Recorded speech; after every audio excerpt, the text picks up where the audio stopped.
আল্লাহ পাকের কাছে জিলহজ মাসের প্রথম 10 দিনের নেক আমলের অপেক্ষা উত্তম অন্য কোনো আমল নাই।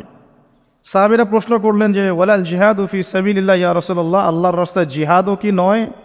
নবী সাল্লাল্লাহু আলাইহি ওয়াসাল্লাম বলছেন ওয়ালাল জিহাদু ফি সাবিলিল্লাহ, এমন কি আল্লাহর পথে জিহাদও নয়।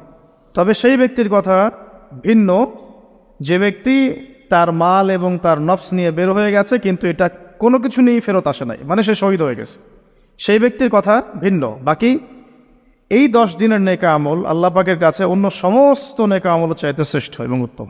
একটা হাদিসে এসেছে যে এই 10 দিনের মধ্যে যে আরাফার দিনটা আছে, এই আরাফার দিন সম্পর্কে নবী সাল্লাল্লাহু আলাইহি ওয়াসাল্লামকে জিজ্ঞাসা করা হচ্ছে, ইয়া রাসূলুল্লাহ এই দিনের ফজিলত কি?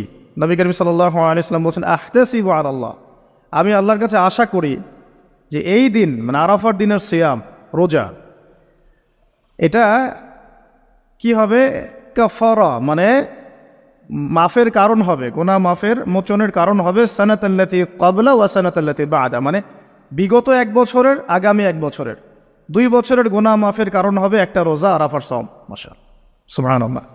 এই 10 দিন আমরা প্রথম যে কাজটা করতে পারি সেটা হলো নিয়তটা বিশুদ্ধ করা হয়, যে আমি প্রত্যেকটা কাজ আল্লাহ পাকের সন্তুষ্টির জন্য করছি।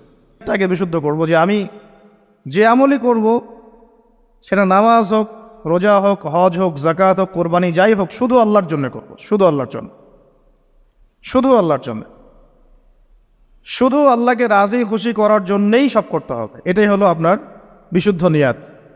এরপরে এই 10 দিনের মূল কাজ হবে তওবা করা। এই 10 দিন বেশি বেশি আল্লাহর কাছে তওবা ইস্তেগফার করতে হবে, কারণ এই 10 দিনে হজ আছে। আর হজের সময় আরাফার মাঠে যে হাজিরা অবস্থান করেন, বলা হচ্ছে যে আরাফার মাঠে কোনো হাজি যদি 1 মিনিটও অবস্থান করে তার হজ হয়ে গেছে। এত গুরুত্বপূর্ণ। দেখেন, এখন যদি আরাফার মাঠে গিয়ে আমি 6 মাস বসে থাকি ওই ফজিলত পাবো না যা ওই সময় পাবো।